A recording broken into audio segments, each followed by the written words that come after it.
un poco en el marco de estos cursos, ¿no? Estos módulos para el tema de la maestría que están desarrollando, está muy enfocado al tema climático, específicamente aplicación del análisis y la depuración de la información climática para poder ser aplicada en procesos de diseño, procesos de planificación, en temas de gestión de recursos hídricos. Y bueno, el ámbito para el cual bueno, yo voy a explicar mucho, está muy enfocado a unas cuantas plataformas que yo voy a ir describiendo. En esta primera sesión lo que voy a hacer es apoyar para poder instalar en el grupo de los alumnos, de las personas que están participando ahora. Yo he colocado un vínculo en el cual pueden descargar el material que voy a describir ahora. Y también hay un poco de información, documentos que yo creo que van a ayudar para poder entender un poco las herramientas, más allá de lo que yo voy a ir describiendo en esta clase, pero uno puede utilizar una mayor cantidad de aplicaciones que están dentro de las herramientas que vamos a ir utilizando. Entonces, en función de cada... ir trabajando, ¿no? Con las herramientas. Entonces,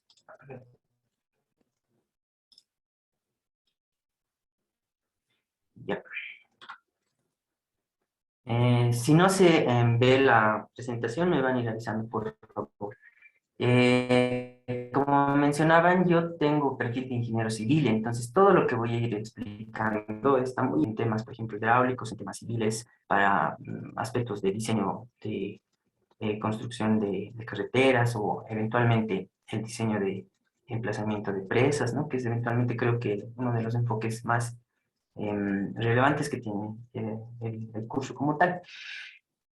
A nivel de posgrado, yo me he especializado en temas de planificación y específicamente he hecho un manejo de información que está relacionada a los sistemas de distribución a través de redes de distribución presurizada, ¿no? Que eventualmente son lo que mayormente se maneja para el tema de agua potable a nivel de las áreas urbanas.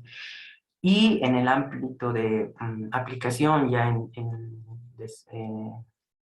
en el ámbito profesional de práctica de lo que yo he estado haciendo estos últimos casi 9 años, está relacionado con aspectos de modelación y aplicación de estudios hidrológicos para procesos de diseño. Entonces, obviamente yo tengo mucho énfasis en el uso de la información a esos campos. Y bueno, aquí un poco de los antecedentes para el tema, por ejemplo, de asistencia o área de investigación que eventualmente que quisiesen aplicar ya pensando un poco en el tema de perfiles. El, el tema este slide que les estoy mostrando, en la parte de arriba van a poder ver un poco el, el ámbito en el cual yo he trabajado mi tesis de maestría, ¿no?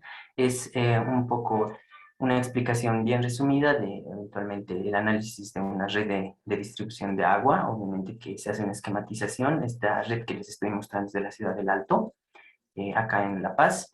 Es la red norte que alimenta a la ciudad del Alto a través de una planta de tratamiento de agua que está localizada en el norte de la ciudad, que pueden ver acá, y que tiene un sistema de distribución que data ya casi de 20 o más ¿no? Casi la edad que tiene la ciudad del Alto. Entonces, eventualmente, este sistema tiene una falencia bien grande que en relación y es algo general en todos los sistemas y redes de distribución en el país y en el continente y a nivel de los países en desarrollo, las pérdidas en la red producto de la poca planificación para la expansión de la misma ha hecho que eventualmente la eficiencia de distribución sea bien baja, ¿no? Eventualmente tenemos eficiencias de distribución o, bueno, pérdidas en este tipo de sistemas en términos de porcentaje que están volviendo valores mayores al 35%. Entonces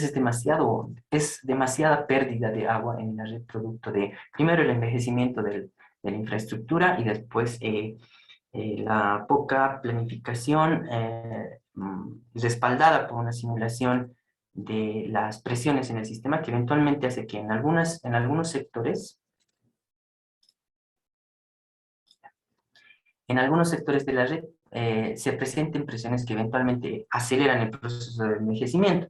Entonces, yo durante la tesis de maestría he estado trabajando en un proceso, establecer una secuencia metodológica para poder aplicar simulación hidráulica en la red con la información del monitoreo que se tiene a lo largo de de todo el sistema de tuberías para poder plantear un protocolo de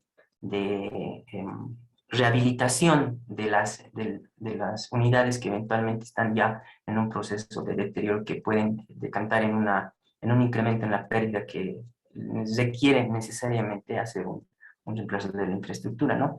Entonces, obviamente que lo ideal es cubrir a toda la red para el proceso de rehabilitación, pero obviamente que esto no se puede hacer en una sola gestión, ¿no? Es un proceso gradual que se tiene que hacer, identificando áreas que eventualmente podemos priorizar, considerando que el grado de pérdida en esa zona, en esa región, es alto, ¿no? Entonces uno puede ir priorizando para la primera gestión del protocolo de rehabilitación esa zona y eventualmente ir después a medida de manera progresiva ir a otras áreas para que eventualmente ese proceso de rehabilitación en términos de costo en las primeras gestiones, obviamente que tenga un impacto en el tema de la disminución de pérdida bastante importante, ¿no? Entonces, ese proceso está muy relacionado a un análisis de optimización para la inversión del costo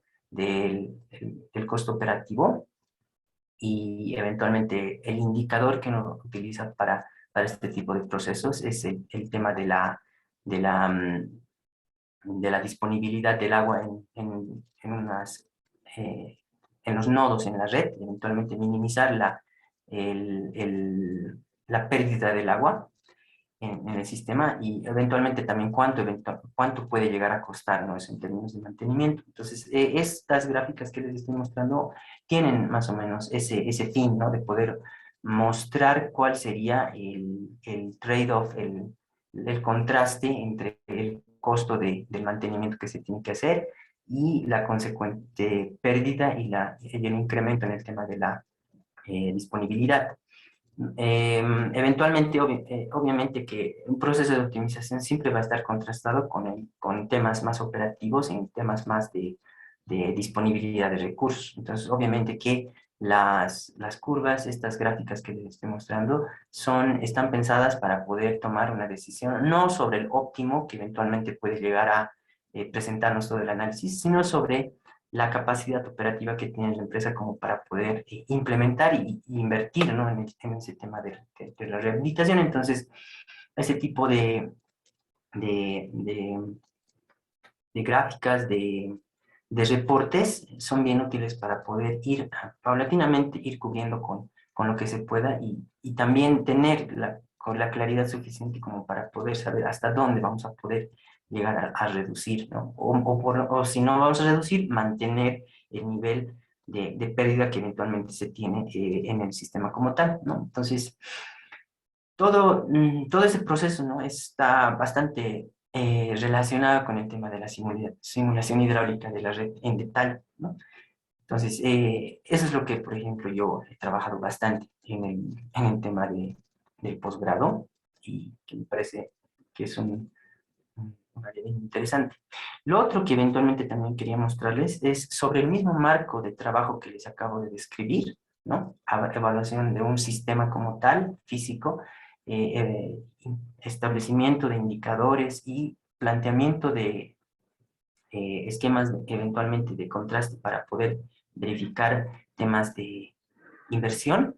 Se puede hacer ese mismo criterio se puede utilizar para aspectos ya un poco más relacionados con el tema de almacenamientos, ¿no? Esto que les estoy mostrando en la parte baja de la presentación está muy relacionado a a un estudio de preinversión, un estudio de TESA que está ubicado hace énfasis en el sistema de distribución, almacenamiento de agua de la ciudad de Potosí, del sistema de almacenamiento Cari que eh, tiene un sistema de embalses que eventualmente en el año 2018-17 se estaba proyectando el hacer una rehabilitación en uno de los embalses, ¿no? Para las personas que no, yo pienso que sí deben conocer esta región, el sistema Cari tiene un sistema de embalses en serie, ¿no? En cascada. Y como datan de la época de la colonia, la idea de este estudio era rehabilitar uno de los embalses que ya tenía procesos de filtración muy altos y que no estaban ya, que no está operativo actualmente, ¿no? Es que se llama el embalse Planilla, la presa Planilla, que es esta de que les estoy mostrando en la gráfica, en la topografía. Entonces, se tenía un estudio de preinversión a diseño final y obviamente que habían una serie de consideraciones que no se habían hecho en el tema de la eh, implementación y la simulación de operación del embalse, considerando la operación de los embalses aguas arriba y aguas abajo, ¿no? Entonces, ese proceso eventualmente también lleva a una simulación de la operación, considerando aspectos para poder optimizar ya que vamos a rehabilitar el embalse, el tema de la capacidad de almacenamiento de la misma, ¿no? La idea es construir sobre el área de emplazamiento del embalse actualmente, físicamente está emplazado ahora y construido, eh, construir uno nuevo, ¿no?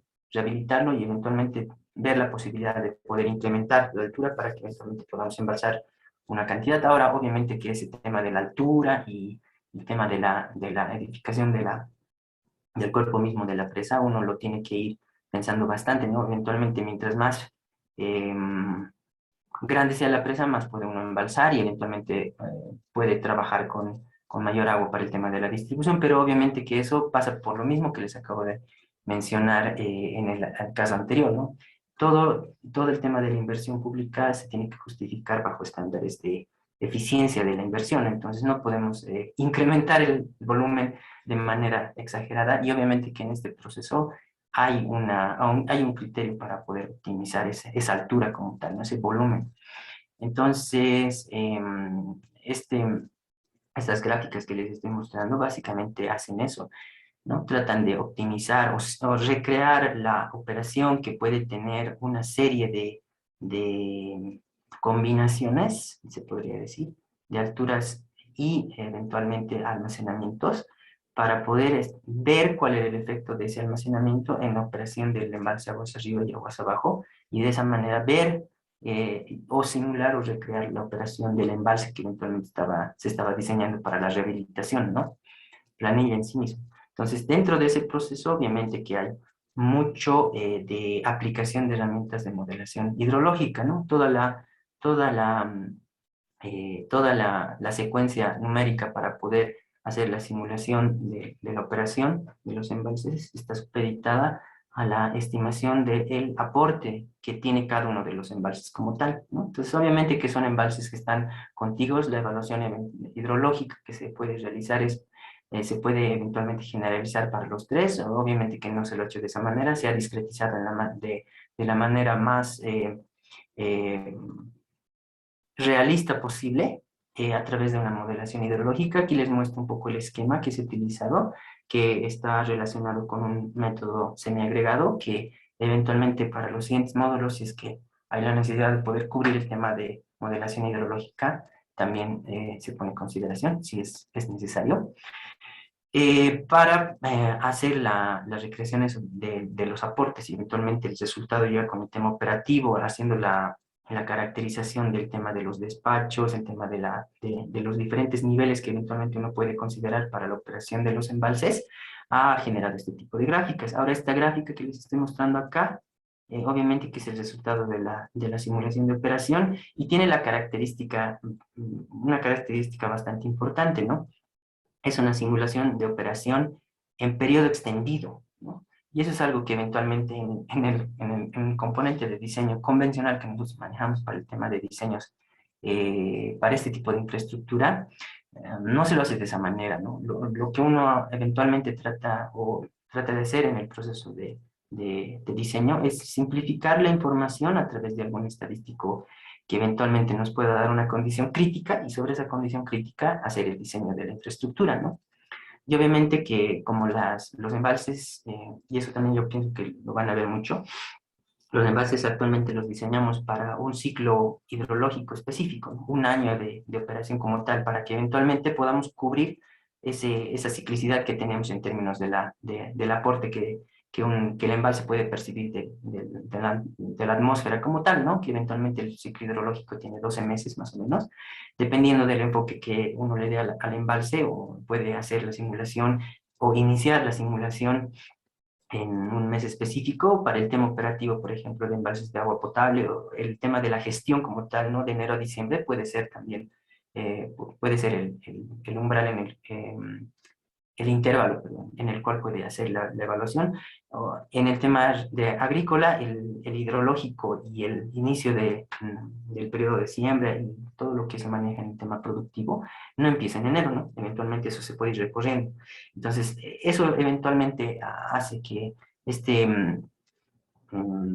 este proceso de diseño se trate de acomodar, ¿no? Sobre ese periodo cíclico de 12 meses, recorriendo ese tema del periodo de inicio para el tema de la simulación.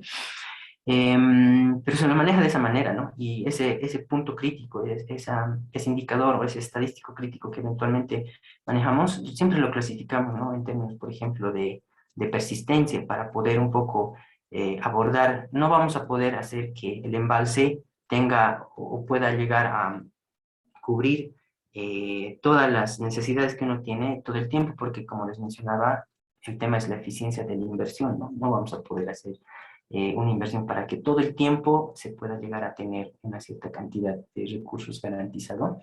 Eventualmente se maneja el tema de la persistencia para un poco hablar de poder cubrir bajo un escenario crítico, tal vez no llegar al 100% del requerimiento, pero sí por lo menos tener la, la suficiente confiabilidad de que, por decir, para el tema de riego, por ejemplo, ¿no? El 75% del tiempo sí podamos contar con todos los recursos que eventualmente se requiere para satisfacción de las demandas que uno puede necesitar cubrir, ¿no? O en el tema, por ejemplo, de agua potable, eso puede un poco subir, ¿no? Puede llegar al 80-85% de persistencia, ¿no? Depende de la forma y el requerimiento de la normativa que uno que cada uno de los sectores les vayan pidiendo, ¿no? Entonces, todo eso está un poco considerado en esto, y se lo ha hecho trabajando, como les mencionaba, en un periodo extendido para poder un poco explorar esas combinaciones del tema por ejemplo, en el caso de este análisis, el caudal que eventualmente se puede tener en épocas húmedas, que eventualmente es en el momento en el cual se recarga, ¿no? el embalse, y el volumen útil que eventualmente puede llegar a tener, ¿no? El embalse. Y en función a esos contrastes, obviamente que del proceso de iteración, más que todo, que uno puede hacer de esta simulación, uno puede ir viendo cuál eventualmente puede ser la combinación, ¿no? de condición para poder establecer un volumen útil, ¿no? Que eventualmente acá les estoy mostrando con un punto azul a partir de esta gráfica. Ahora, el indicador de eficiencia que se ha utilizado está muy relacionado al tema de falla, ¿no? Entonces, eso para las personas que eventualmente quieran explorar más sobre este tipo de evaluaciones, igual les puedo pasar el documento extendido de este análisis que se ha hecho para el Ministerio de Medio Ambiente. Eh, y si se dan cuenta, todo este proceso implica un manejo de herramientas numéricas bastante intensivo, ¿no? Obviamente que podemos, la idea de esta primera sesión y de las herramientas que les voy a mostrar es un poco ver la posibilidad de poder intensificar la aplicación de todo lo que eventualmente nosotros hacemos de forma secuencial a través de planillas, que eventualmente es lo que de, mm, generalmente utilizamos, ¿no? Para el tema, por ejemplo, de tratamiento o recopilación, sistematización de la información, y también un poco ya la generación de reportes para un poco apoyar los criterios de diseño y demás, ¿no? La idea es un poco pasar de ese enfoque, que eventualmente es útil, se puede trabajar de esa manera, pero que por lo que les estoy mostrando, el manejo de la información ya producida del proceso de análisis se puede hacer con otras plataformas que eventualmente pueden generar eh, pueden automatizar ese proceso ese proceso de manejo de la data para poder producir resultados en función a una mecánica bastante secuencial, ¿no? El tema por ejemplo, este tema de la simulación de operación es algo que uno puede ir más o menos en términos de pasos estableciendo una secuencia, ¿no? Y esa secuencia eventualmente puede, en función a un cambio de un criterio, puede volver a hacerse, ¿no? Puede volver a empezar todo ese proceso y obviamente darnos un resultado distinto.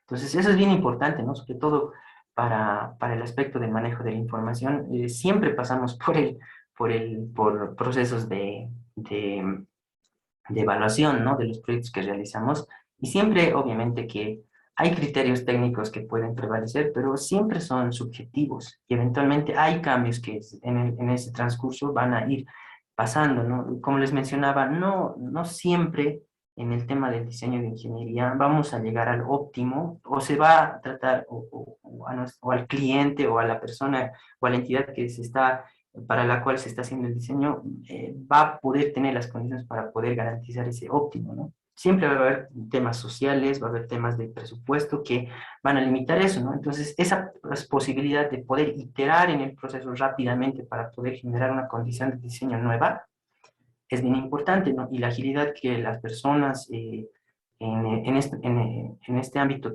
tengan la habilidad como para poder volver a hacer ese procedimiento rápidamente es crítico, ¿no?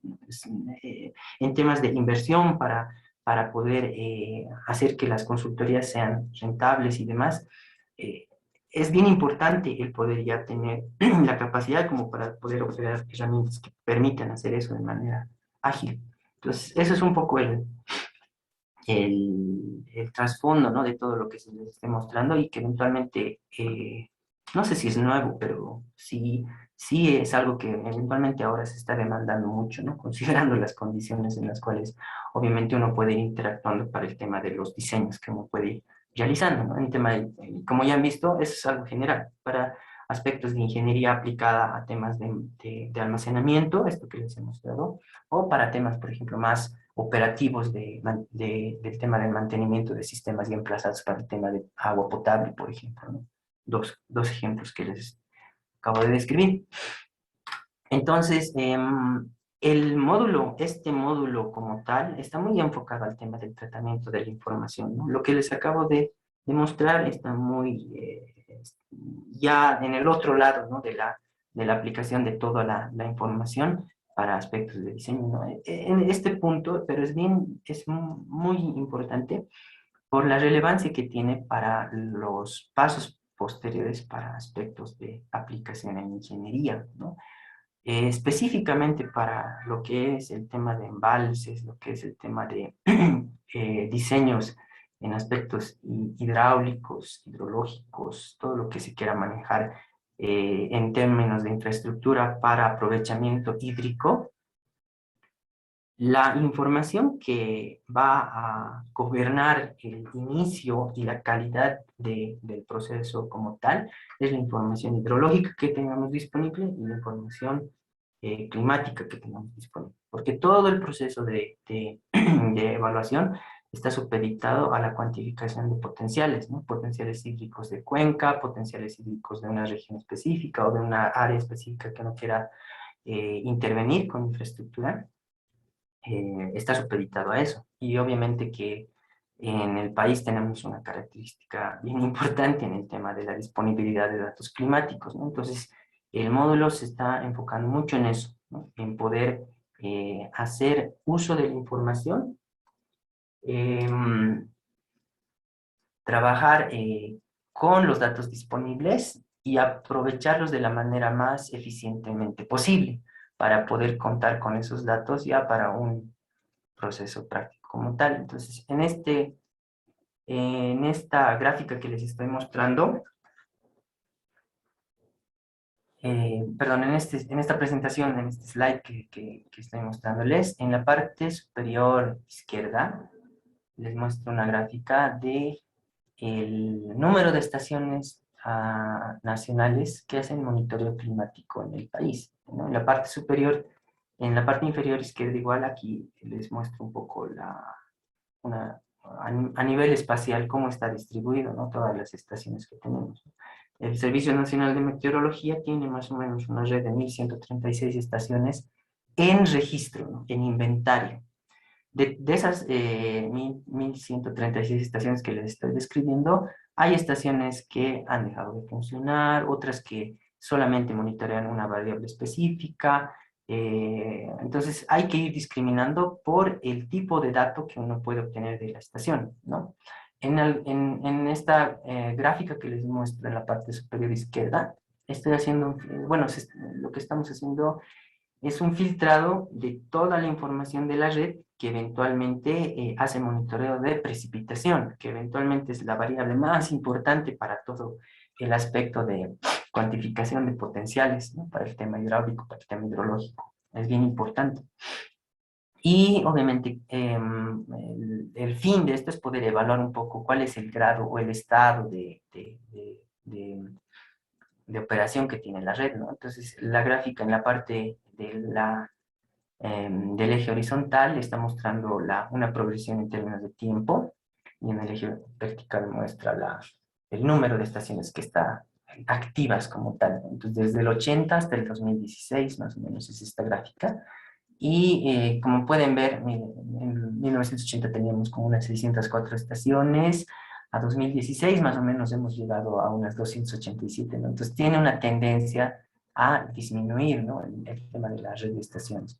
Y eso que eventualmente provoca que, primero, tengamos menos información disponible para una región específica. Entonces, eso implica que hay mayor esfuerzo para el tema de la depuración y la evaluación para verificar la representatividad de la información que vamos a ir utilizando para temas más ya de ingeniería como tal, ¿no? Entonces, eso hace que eventualmente los procesos de depuración de la data cada vez sean un poco más intensivos y maximicen la poca información que tenemos y con esa información podamos establecer, por ejemplo, patrones locales, regionales, nacionales, ¿no? Como lo que les estoy mostrando en el mapa, en la parte superior derecha de la gráfica que muestro con el mouse, ¿no? Entonces, es un proceso de compilación de metodologías que cada vez se hacen un poquito más elaboradas para poder garantizar, ¿no? Esa calidad que eventualmente podríamos obtener con métodos mucho más simplificados, pero con una red mucho más densa, considerando que mientras más puntos de monitoreo tengamos, es más fácil el poder implícitamente establecer comportamientos a nivel espacial, ¿no? Una característica muy importante de la información meteorológica climática en general es que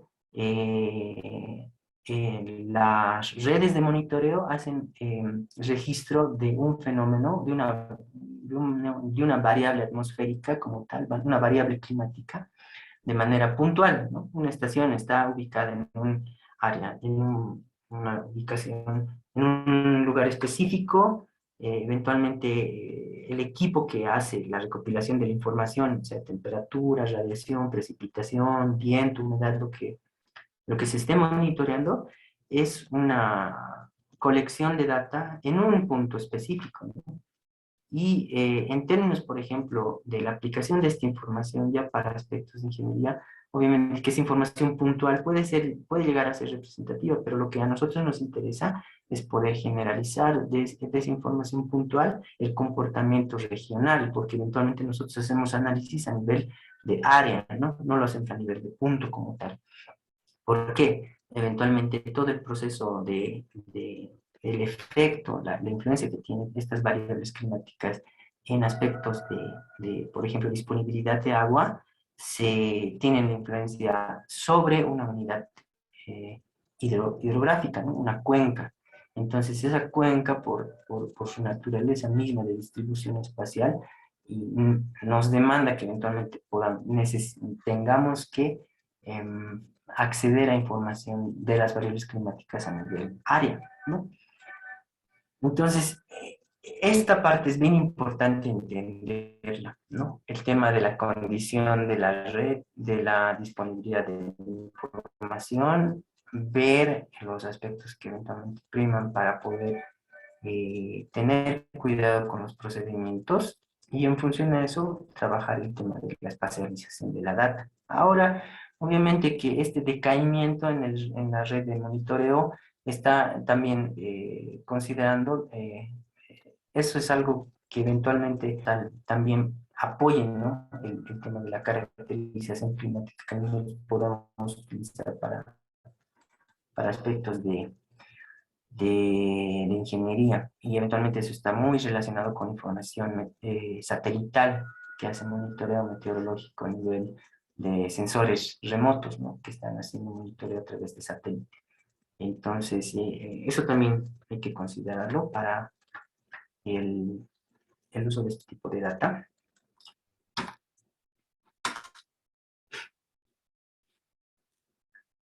Y con todo ese antecedente, yo he planteado para este módulo el siguiente objetivo, ¿no?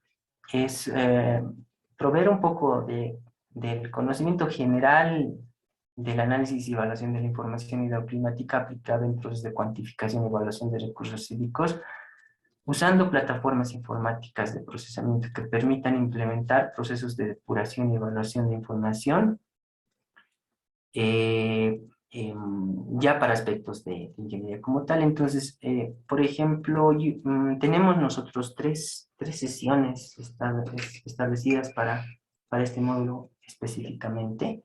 Yo he dividido los tópicos a ser cubiertos considerando esas tres sesiones.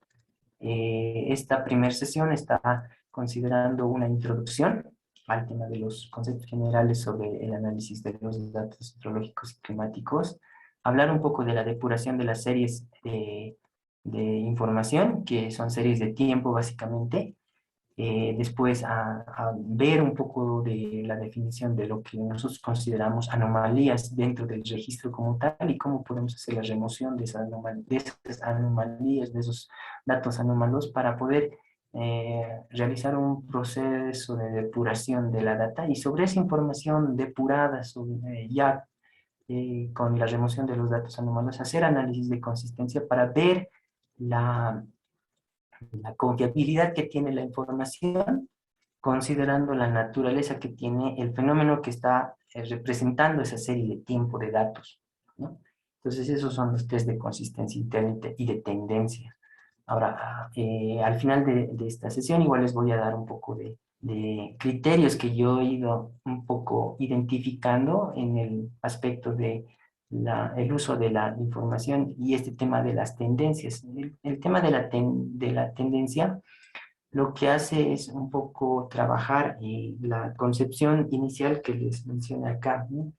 Del tema, por ejemplo, mm, de las consideraciones para el tema del diseño, el fenómeno que prima, ¿no? El tema del ciclo hidrológico eh, es un proceso recursivo, ¿no? Y eventualmente la data tiene más o menos tiene la hipótesis de que la data que vamos a ir registrando tiene esa consistencia cíclica, ¿no? Esa consistencia recursiva de poder del valor mismo, ¿no? De la información que estamos captando. Entonces, este tema de la tendencia está trabajando eso, básicamente, ¿no? Verificar que en la información ese proceso, ese comportamiento recursivo del ciclo hidrológico se pueda ver en la información. Y si no se lo puede percibir, entonces tomar una decisión, ¿no? Por aspectos de que la información tal vez o la estación de la cual proviene la información, los datos climáticos, tiene problemas de monitoreo, tal vez como es una estación manual, hay un problema en el tema de la recopilación de datos por parte del operador o el equipo que está haciendo la recolección de información, tiene un problema en la conversión del sensor, del sensor mismo al registro en la tabla. Entonces hay N consideraciones que ya uno sobre la información depurada puede ir identificando con estos test para poder, ya sea si es posible, arreglar el registro o descartar el registro y enfocarnos en una serie que eventualmente no tenga ese problema y que eso impacte ya en temas, por ejemplo, de diseño, ¿no? Entonces, esos aspectos son bien importantes, ¿no? La siguiente sesión ya es un poco más hablar de tests relacionados al tema de la homogeneidad de la data, y esto está muy enfocado a lo que les mencionaba, ¿no? Todo lo que vamos a ver hoy está relacionado a hacer análisis de serie considerando esa característica puntual, ¿no? De la información que estamos manejando. En la siguiente sesión, este aspecto del test de homogeneidad, este tema del procedimiento de regionalización, pasa ya más al tema de la aplicación de la información con el suficiente cuidado, trabajar procedimientos para poder espacializarlo, ¿no? Volverlo un dato representativo a nivel espacial. Entonces, ese procedimiento también requiere de unos criterios que eventualmente nos pueden ayudar a poder establecer conjuntos de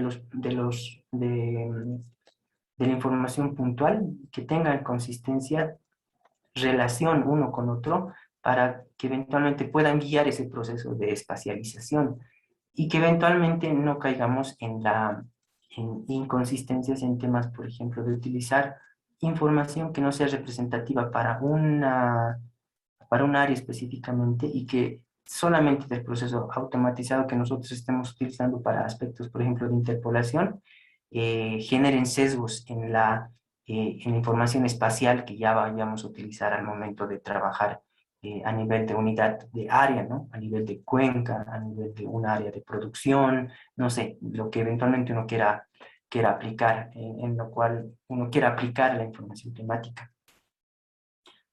Eso también está muy relacionado a una evaluación bien importante de las series ya una vez que uno tenga ya una idea muy clara, ¿no? de estos grupos de puntos de monitoreo que puede utilizar para poder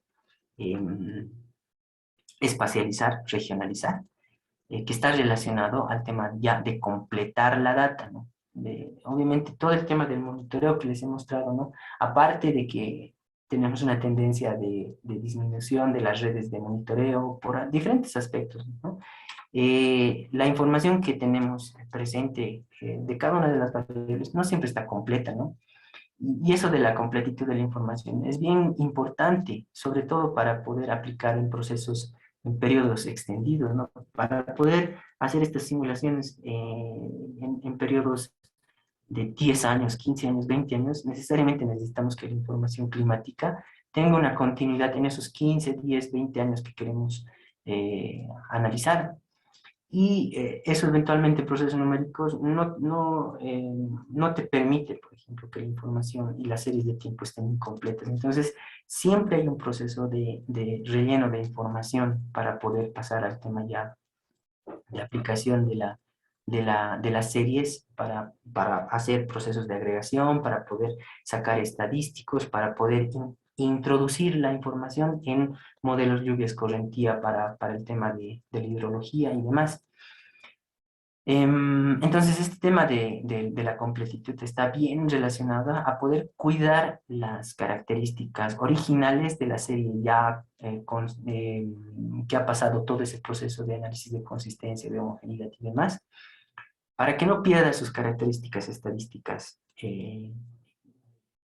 naturales, se podría decir, ¿no? Entonces, este proceso de relleno lo que hace es introducir información que eventualmente puede llegar a malograr, ¿no? Esa estadística, ese comportamiento de la serie natural que eventualmente ya hayamos llegado a depurar. Entonces, este tema de las curvas de frecuencia acumulada son bien importantes para poder garantizar que ese comportamiento en la estadística de la serie no se malogre, no se modifique al momento de hacer estos procesos de completitud, ¿no? de relleno de la data. Y la última sesión está abocada a, obviamente, esto que les mencionaba, ¿no? A ver el tema de de los métodos para poder hacer el relleno de los datos. Hay mucho que eventualmente se puede describir en procesos básicos de regresión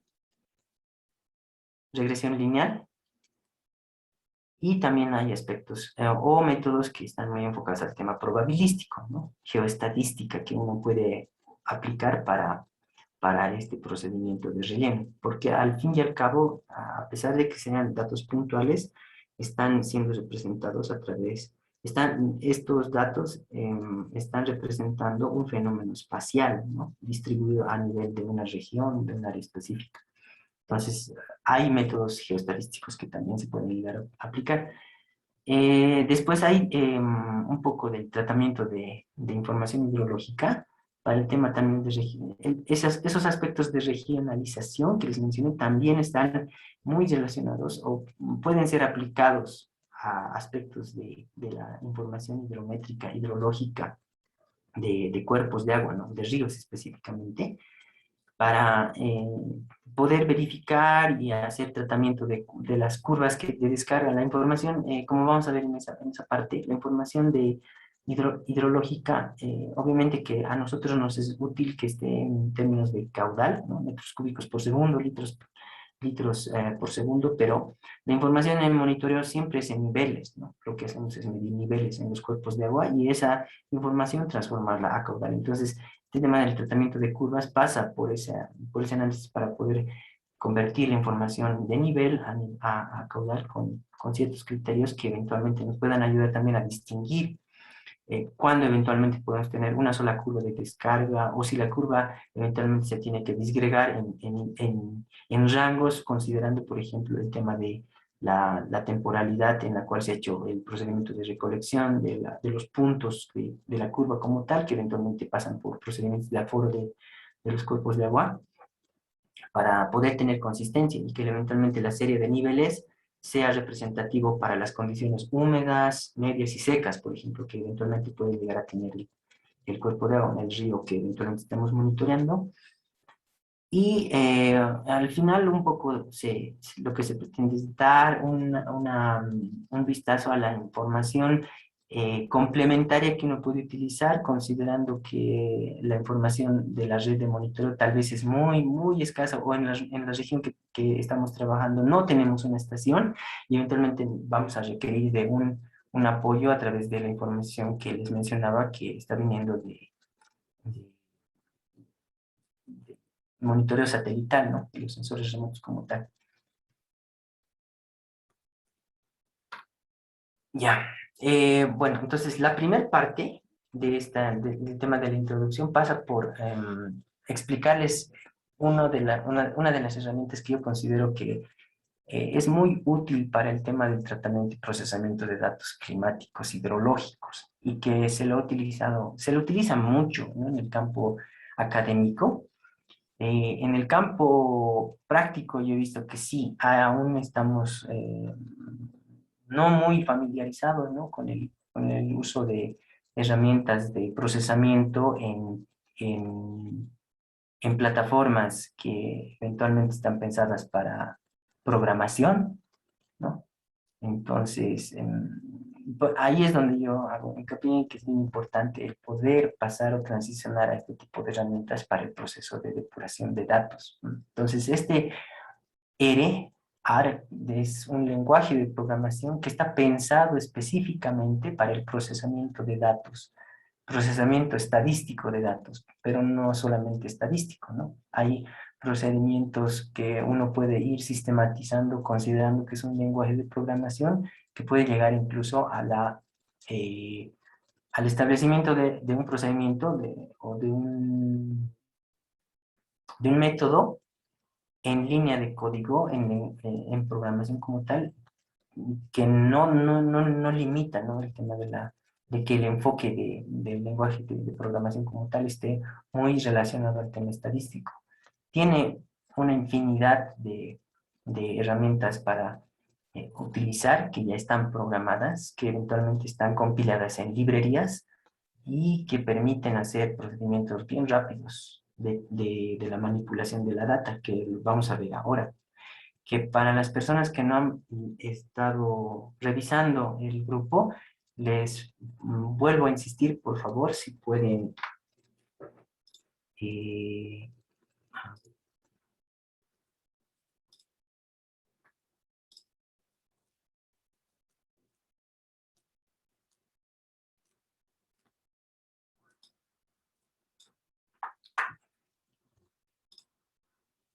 en el chat del WhatsApp, perdón,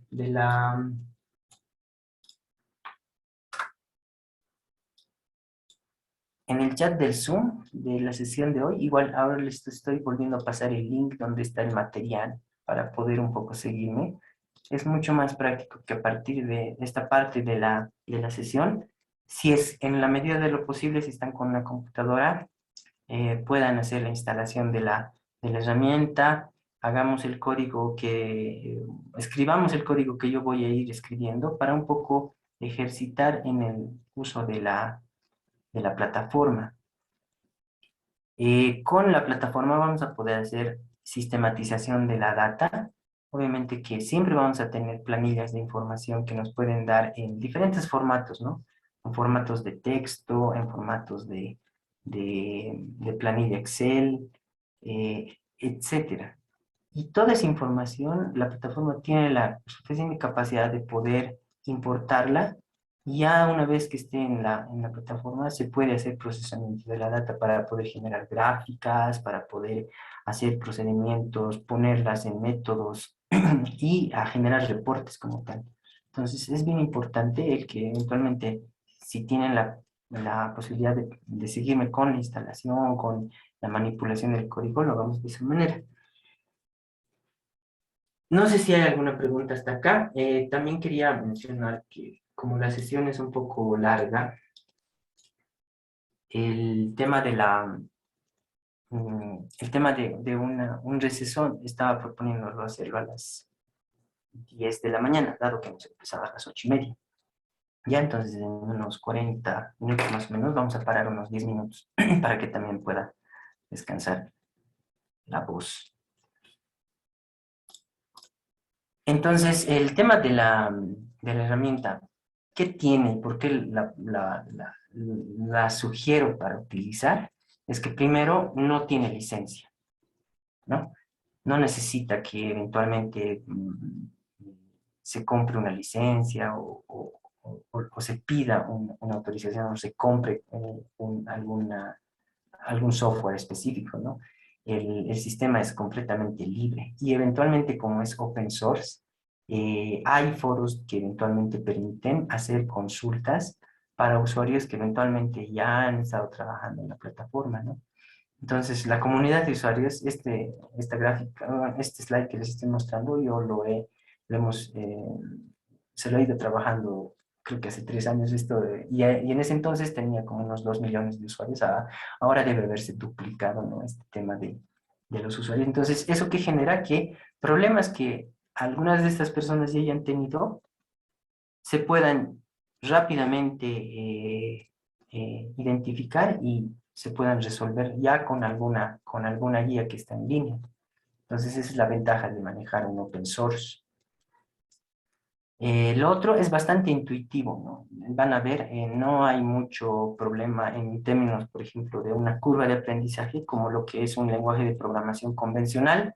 Para algunas personas que tal vez ya han manejado el software, eso me van a entender. No es un lenguaje de programación restrictivo que eventualmente implique que el usuario tenga que estar muy, muy, muy adentrado al tema, por ejemplo, de orientación para el proceso de escritura del código. No hay nada relacionado a, por ejemplo, orientación a objetos o a orientación a procesos que los colegas que manejan programación como tal están muy, muy, muy inmersos. Es un lenguaje pensado para ingeniería como tal, para procesamiento de datos como tal. Entonces, obviamente que ese tema de enfoques y el tema de la intuición que uno puede utilizar ya considerando que manejamos información porque la mayoría somos ingenieros, entonces no tiene mucha complejidad esa parte. Entonces, siempre van a encontrar una manera para poder hacer un procedimiento, para poder sistematizar un procedimiento en el código, ¿no?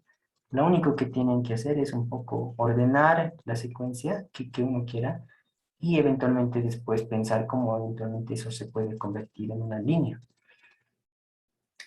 Documentos en línea, eso es algo también bien importante. Hay una cantidad inmensa de documentos que uno puede ir viendo para ir escribiendo y haciendo el uso de la plataforma. Entonces, es por esas razones que eventualmente yo considero que es una herramienta que deberíamos utilizarla y que eventualmente yo pienso que va a ir desplazando, ¿no? a los procesadores de planilla que eventualmente manejamos, ¿no? Como el Excel o el OpenExcel, para las personas que manejan Linux. Eh, para poder descargar a quienes en la presentación les he hecho el link, les he adjuntado el link. Lo único que uno tiene que hacer es, en función al tipo del sistema operativo que esté manejando, escoger el entorno y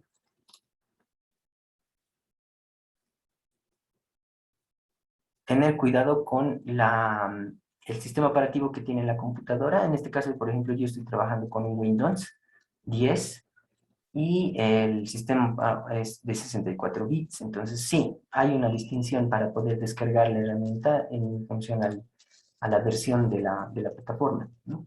Entonces, este download AR 4.0 es la última versión. Eso también hay que tener mucho cuidado. Y como es un software libre, cada cierto tiempo se lanzan versiones de actualización del mismo setup y de la plataforma. No son versiones, no son cambios radicales.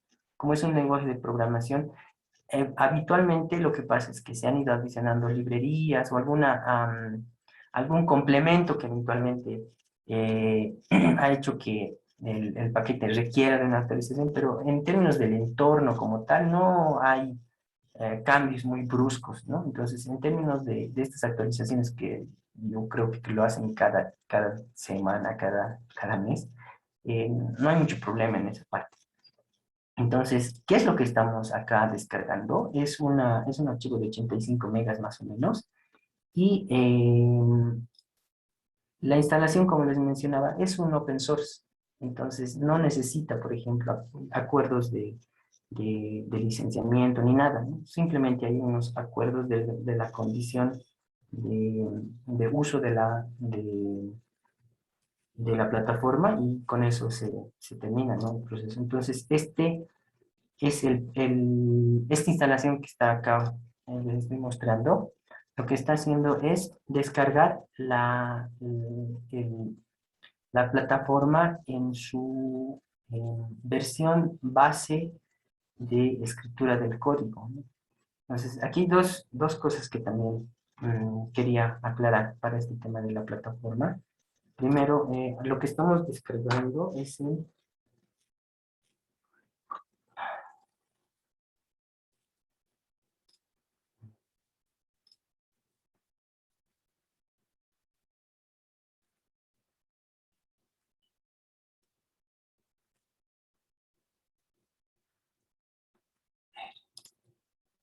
ya. Estamos descargando el AR como tal, ¿no? El paquete que hace el procesamiento y que tiene y que nos provee de la ventana en consola para hacer la escritura del código. Entonces, una vez que descarguen, a ver acá, si la tengo.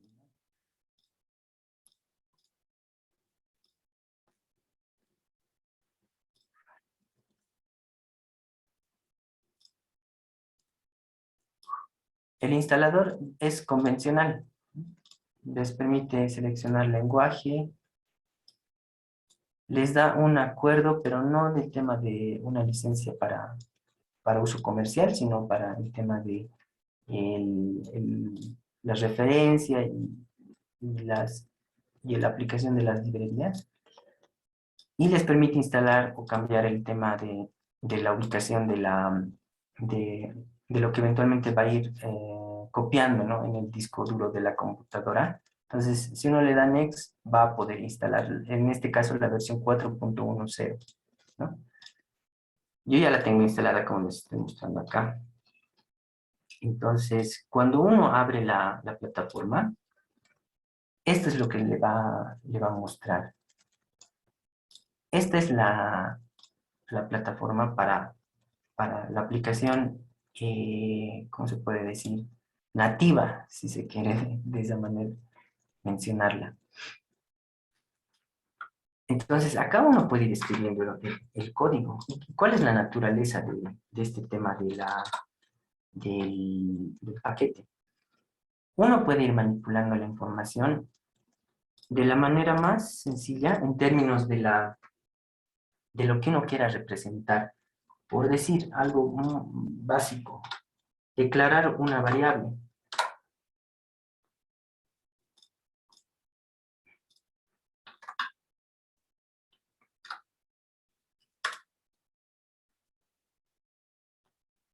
Si se dan cuenta, lo único que he hecho es dar un valor alfanumérico y asignarle un valor con la expresión igual. O hay otra expresión que igual vamos a utilizar mucho, que es esta otra, ¿no? Menor igual y guión es igual una forma de poder declarar una variable como tal. Esto de forma general. Lo que he hecho yo ahora aquí es definir una variable para poder asignarle un valor numérico, ¿no? Pero eso obviamente que vamos a ver que lo podemos hacer para expresiones y diferente tipo de objetos, ¿no? O diferente tipo de variables. La declaración que les estoy mostrando acá, perdón, que creo que está un poco pequeña. Voy a hacer eso.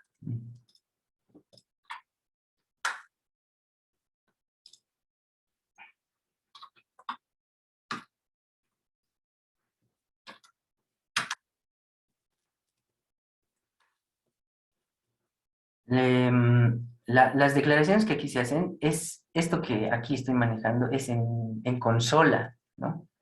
Entonces es como manejar el terminal del Windows, es como programar aquí, ¿no? Como trabajar en línea de código como tal, dentro del sistema operativo. Entonces, ahora, ahí hay como que dificultad, ¿no? A algunas personas no les gusta trabajar en este entorno porque es muy restrictivo, ¿no? En términos, por ejemplo, de la aplicación de algunas o sistematización de todo lo que uno puede ir escribiendo. Entonces es muy rústico, ¿no? A eso me voy. Para un programador, obviamente que esto le puede ayudar. Pero en el caso nuestro, vamos a utilizar como una máscara, ¿no? Para poder hacer la escritura del código que permita manipular de forma simultánea, verlo el código en una parte de la pantalla, ver el resultado del código en otra parte, ver si es que hay procedimientos que se pueden ir graficando en otra, y también ver la apilación de las variables que vayamos definiendo para ver eventualmente, para tener un flujo, una idea del flujo de la información que estamos apilando con esas variables, ¿no? Entonces, para eso es este RStudio, que acá igual les estoy mostrando que está en la presentación para poder descargar. Esta página está pensada para poder descargar esa máscara. Y esta máscara que les estoy mostrando necesariamente requiere de que esté instalado en el sistema el anterior paquete. Entonces, el orden en el cual les estoy mostrando cómo descargarlo es el orden en el cual deberíamos ir haciéndolo para las personas que no estén siguiéndome con la instalación de los paquetes. ¿Ya? Sí o sí lo tenemos que hacer en este orden. Entonces, en esta página, acá, si nos vamos a RStudio Team for Free.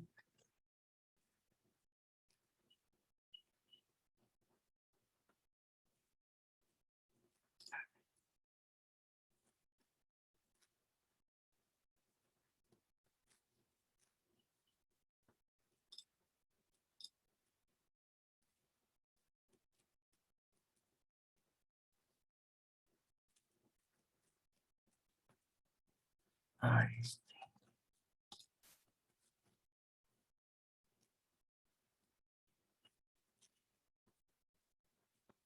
como vamos a trabajar en un desktop, en una computadora, el RStudio Desktop es el que vamos a instalar. Ahora, lo mismo que en el caso del AR, ¿no? El RStudio también tiene la posibilidad de poder ser instalado en plataforma Linux, en plataforma iOS, que es Apple, y en plataforma Windows. Entonces, ahí también hay que tener cuidado con el sistema operativo, ¿no? Sobre el cual vamos a instalar. Ahora, este sí ya tiene la posibilidad de poder instalar versiones comerciales, pero yo siempre he utilizado la versión libre de la máscara para el tema de la codificación y es bastante robusto. No, yo no he visto cuál es el plus, por ejemplo, de hacerle una compra a la versión Pro, ¿no? De esto.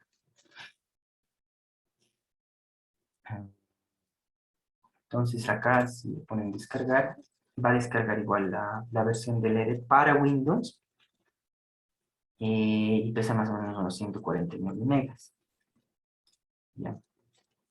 Entonces en el gráfico, en el Windows, en el buscador de Windows, si van y una vez que lo instalen y lo abran, esto es.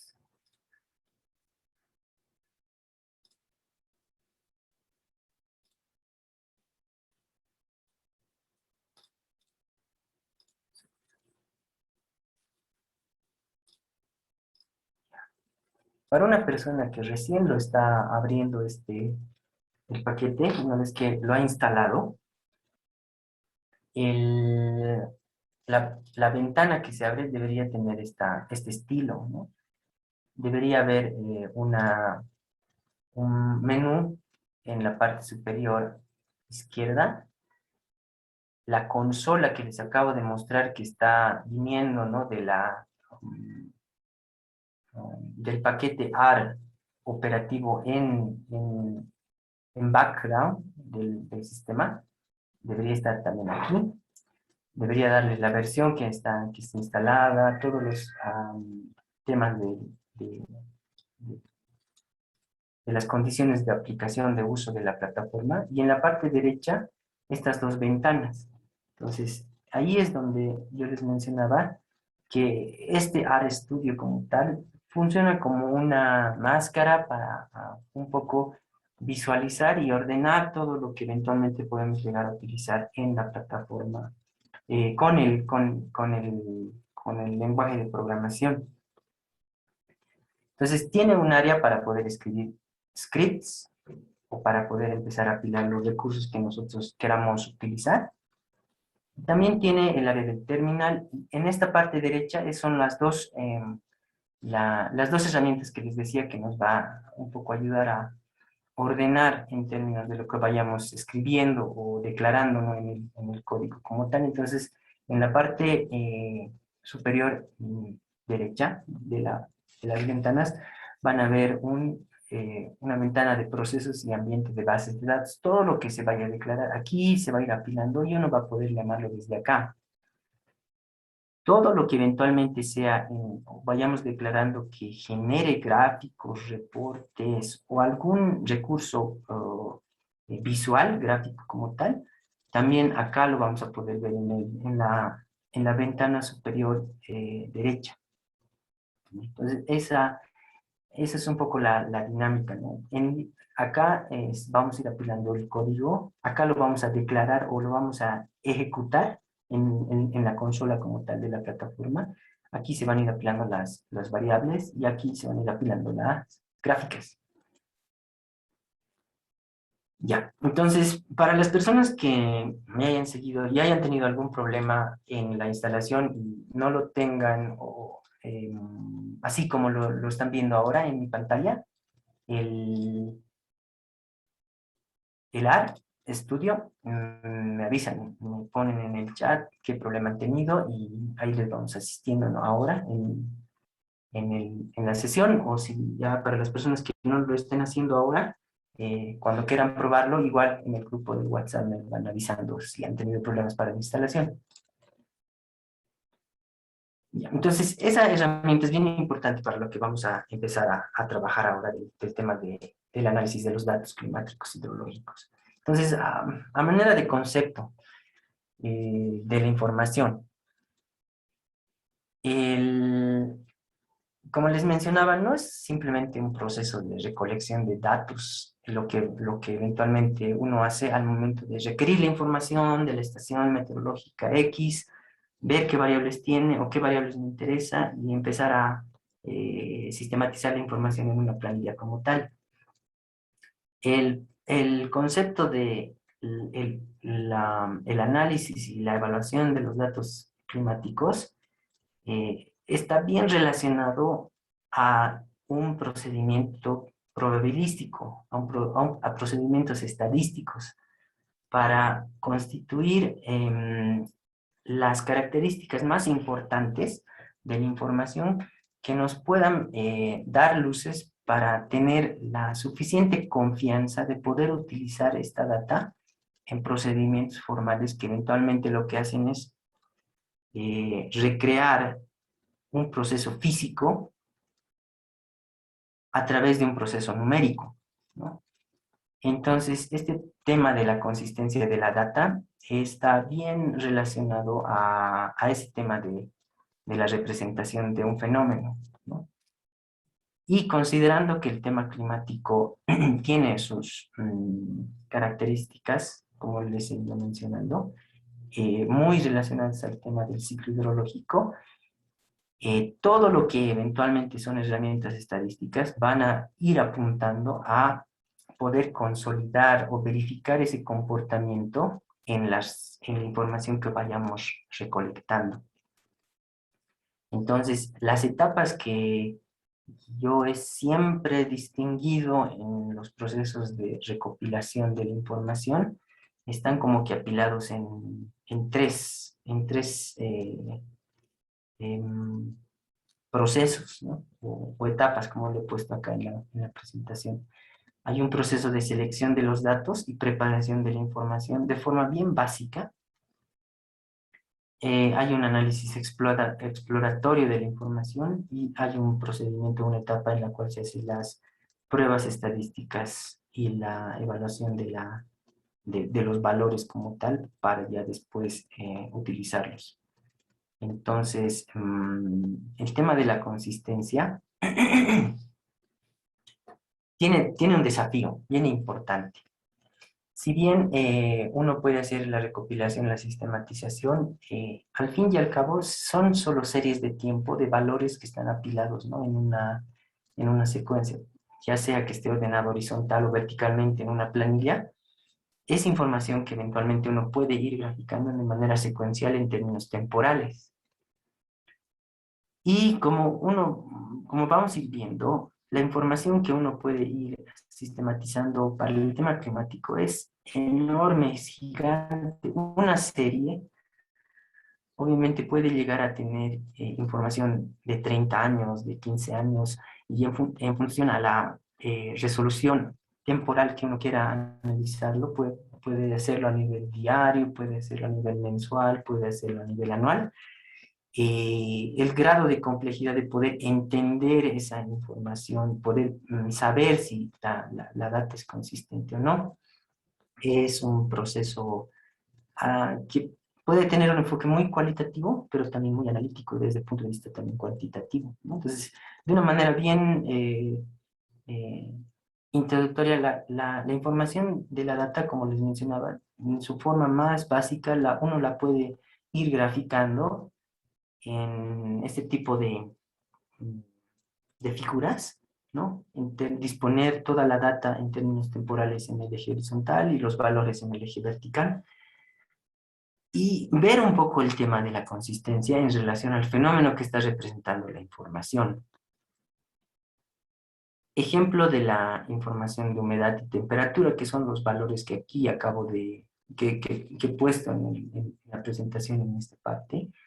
La humedad relativa, la temperatura son fenómenos que eventualmente están muy vinculados al tema de la oscilación de la estación en la cual nos encontramos en el año hidrológico como en sí mismo, ¿no? Eso es algo bien sabido, ¿no? Hay estaciones en las cuales la temperatura es alta y hay estaciones en las cuales la temperatura es baja, relativamente baja. Por eso también tiene, ¿no? Tiene sus nombres, ¿no? Están muy relacionados, ¿no? Las estaciones de primavera y verano están relacionadas mucho con temperaturas altas y las estaciones de otoño e invierno están relacionadas con temperaturas bajas. De la misma manera se puede hacer el relacionamiento con el tema de la humedad, ¿no? Verano y primavera están relacionados muy intensamente con el tema de mayor disponibilidad de agua en la época relacionado con el tema de la existencia de precipitaciones, ¿no? De lluvia en esas épocas y en invierno y otoño para nuestro hemisferio están relacionados con épocas secas, ¿no? Donde no hay mucha lluvia, hay predominancia de, de otro tipo de fenómenos, hay más viento, ¿no? Por ejemplo, en el caso de la zona en la cual nos encontramos en el país. Depende mucho de la latitud, pero eventualmente lo que quiero decir en esta parte es que los valores que se registran de las variables siempre tienen un patrón bastante característico que uno puede ir identificando y que eventualmente, como les mencionaba, de hacer una inspección visual, uno puede de manera bastante rápida el ver si hay alguna anomalía en relación a una serie. Entonces, acá, por ejemplo, de esta gráfica de temperatura que les estoy mostrando, presenta esa oscilación que les mencionaba. No sé qué ejemplo, estamos haciendo una gráfica de casi 36 años de información, del 80 al 2016. Se puede ver más o menos esa recursividad en el tema de la oscilación que tiene, ¿no? Entre épocas de temperatura alta y temperatura baja, que coincide, ¿no? Como es un registro nacional, veranos en época con temperaturas altas, inviernos con temperaturas bajas. Pero si se dan cuenta, ¿cómo podemos de esta inspección visual decir qué parte de esta serie tiene algún problema en función a la data que nos han facilitado, ¿no? Por ejemplo, simplemente del rango de oscilación que pueden ver en la serie graficada, uno puede ir viendo que hasta el 2000 ha habido una oscilación que llega a un valor de 5 para los valores mínimos y a 35 para los valores máximos, ¿no? Visualmente eso uno puede verlo. Y en el tema del 2000 al 2014 hay como un incremento medio que eh, fácil de percibir, ¿no? Esta parte de la serie.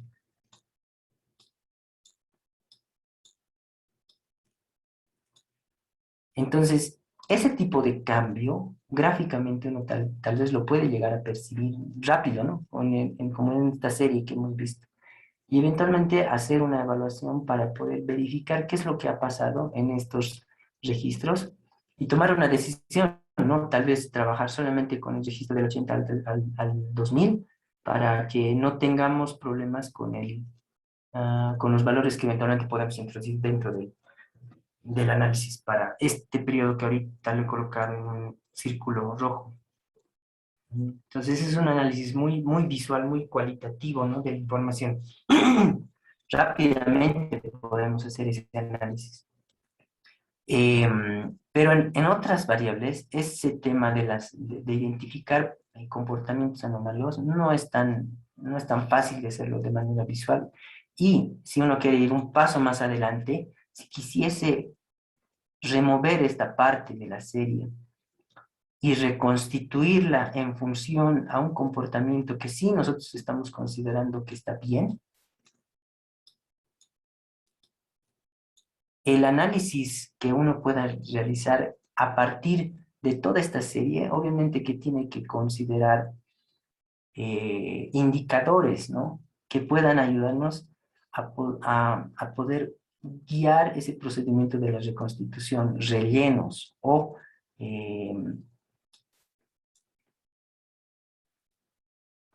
completar, se podría decir, o ajustar la serie en el lugar donde eventualmente podemos decir que el valor no está bien, ¿no? Entonces ahí es donde el tema de la estadística, de poder entender cómo podemos simplificar toda esta serie de datos en estadísticos es bien importante, ¿no? Poder entender también cuál es el comportamiento estadístico en función a esa recursividad que les mencionaba. En el tema de temperatura, como tiene ese comportamiento de oscilación relativamente estable, a lo que me voy con estable es decir que los valores que eventualmente nosotros tenemos en una estación específica, verano, lo que les mencionaba, para aspectos del tema del ciclo como tal, hidrológico, obviamente que vamos a hacer una distinción mucho más generalizada. Nosotros manejamos época o estación húmeda y estación seca, ¿no? Entonces, sobre ese comportamiento, obviamente que para la estación húmeda podemos tener un rango de valores de la temperatura para una región que, salvo ocurra algo muy crítico, esos rangos no van a ir variando en relación a 10 años o 5 años eh, en el futuro, ¿no? Tiene una cierta consistencia ese valor. Ahora, si uno habla de aspectos de cambio climático, 30 años, 40, 50 años al futuro, obviamente que sí vamos a poder ver que, que hay modificaciones, pero bien leves, ¿no? Incluso los colegas que manejan el estudio de cambio climático, estudios de cambio climático, no proyectan tendencias de cambio en estas variables más allá de lo 1.5, 2 grados, ¿no? Cuando uno ya le habla de 2.5, una persona que está muy metida en el tema atmosférico, ya ellos se asustan, ¿no? Entonces, es bastante estable el valor y la oscilación que la variable puede llegar a tener, ¿no? Temperatura es un caso bien importante, bien específico, ¿no? De ese aspecto de la consistencia, ¿no? Del valor como tal. Humedad relativamente tiene más o menos igual ese comportamiento, ¿no? El tema de la humedad en la atmósfera más o menos tiene también ese potencial de tener una recursividad bastante marcada. Lo que no ocurre con la precipitación, y es ahí donde eventualmente vamos a hacer mucho hincapié. Los registros de precipitación sí tienen un comportamiento bastante caótico en relación al valor y es bastante entendible. De año a año, obviamente que vamos a poder llevar a tener un cambio en función a la condición y a la presencia de anomalías que eventualmente ya son más recurrentes y que hacen que eventualmente una evaluación de la consistencia de la data la tengamos que hacer con mucho cuidado, ¿no? Entonces, les pongo el ejemplo de esta gráfica que les estoy mostrando aquí.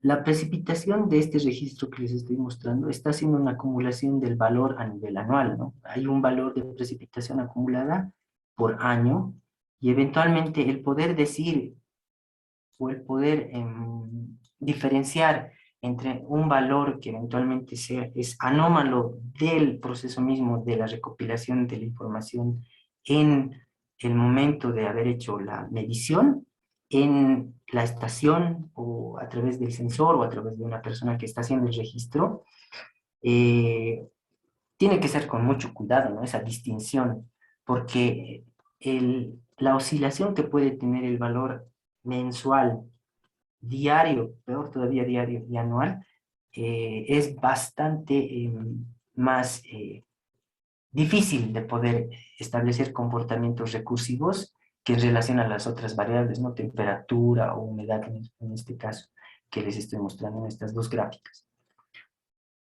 Entonces, mucho de los procedimientos estadísticos en relación a consistencia y homogeneidad de la data están pensados para también incorporar dentro del análisis estas características que eventualmente les estoy describiendo para el tema de la precipitación, por ejemplo, ¿no? Hay años en los cuales, para este caso de la gráfica, que vamos a tener 800, al siguiente año podemos llegar a tener un 60% incluso de ese valor o más todavía, el 50% adicional. Y no por ese cambio podemos decir que la información no ha habido un problema en el tema del monitoreo como tal. La oscilación que tiene la precipitación en sí misma está bien demarcada en relación a la disponibilidad.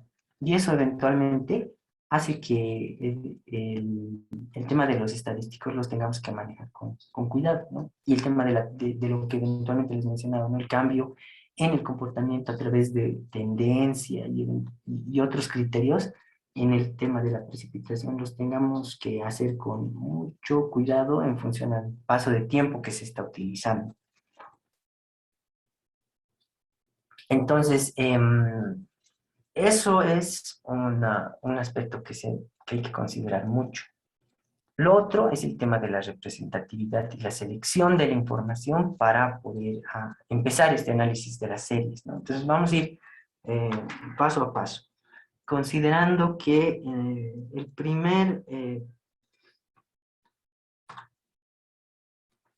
la primera etapa que acabo de mencionar en esta parte es la selección de los datos para iniciar el análisis.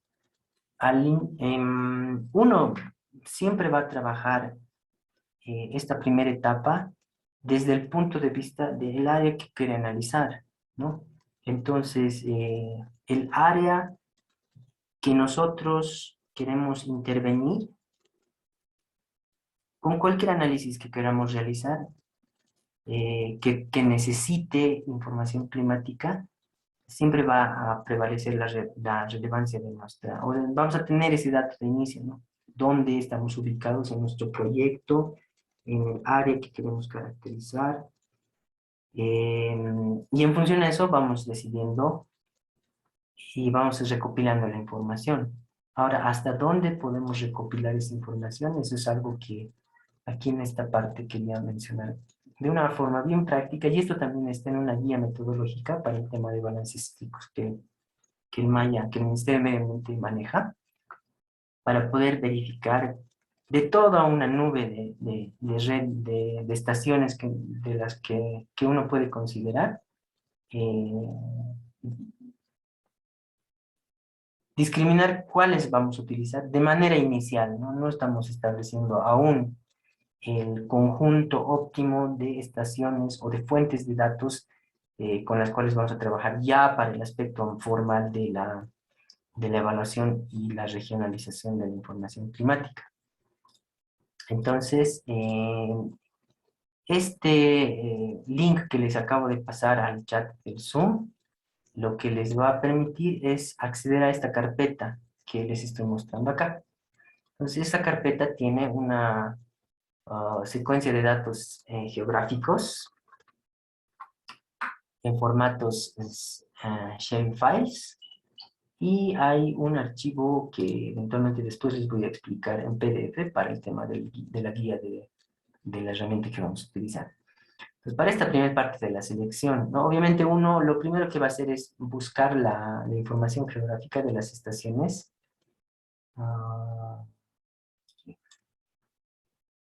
Ya. Por decir, ¿no? Nuestro proyecto está localizado dentro de este polígono, que yo, en este caso, yo lo he hecho como ejemplo de toda el área del departamento de Cochabamba. Entonces, lo primero que vamos a hacer es ver la disponibilidad de información a nivel de red de monitoreo, ¿no? Entonces, obviamente que... ¿no? Esta no es.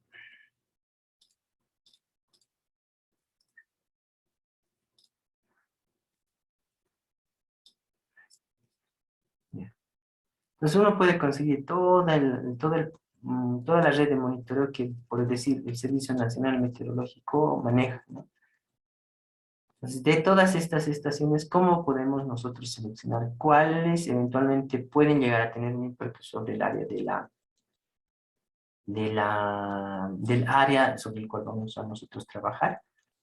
De una manera bastante sencilla, y eventualmente esto seguramente lo han debido ver para las personas que vienen de civil. Se puede hacer una esquematización con polígonos de Thyssen, ¿no? Como está en la gráfica acá. Básicamente son polígonos de Voronoi, ¿no?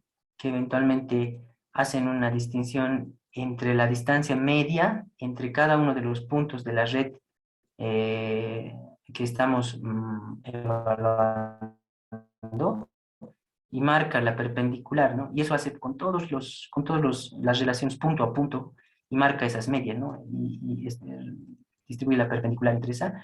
Y la intersección entre cada una de esas va a ir generando los polígonos de Voronoi, ¿no? O los polígonos de Thyssen, que eventualmente es el nombre que mayormente utilizamos para el tema de hidrología, ¿no? Métodos hidrológicos en hidrología.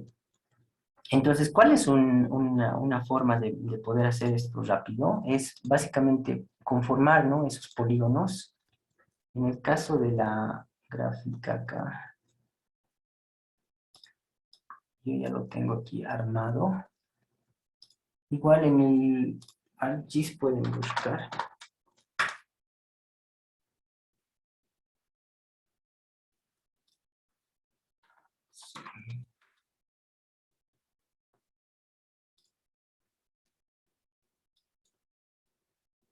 Con esta herramienta podríamos generar, ¿no? A partir de la nube de estaciones, esos polígonos que yo acabo de mostrar acá.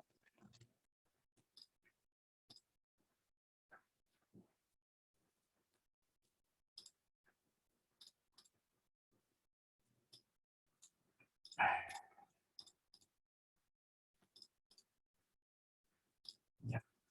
Entonces, todos los gestores de SIC, en este caso, utilizando el ArcGIS, tiene procesadores de geoespaciales para selección. Entonces, aquí en la presentación yo les he puesto el selector que eventualmente maneja por ubicación el ArcGIS, ¿no? Que básicamente es de la siguiente manera.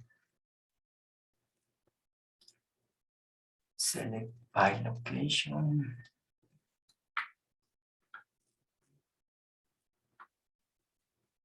Las estaciones de monitoreo. Los polígonos.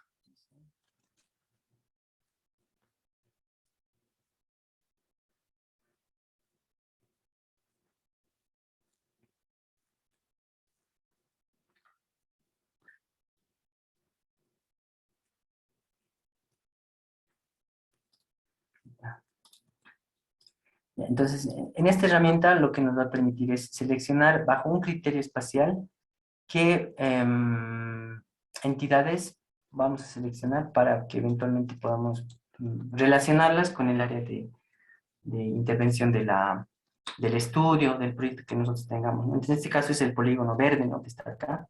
Queremos saber qué estaciones podríamos considerar aplicando este tema de los polígonos de Thyssen dentro del análisis de inspección inicial de la data. Entonces, obviamente que el criterio que yo voy a utilizar es que todo polígono que intersecte a nuestra área de estudio, filtrar o seleccionar, y la estación correspondiente a esos polígonos sean las estaciones que vayamos a utilizar, ¿no? Entonces,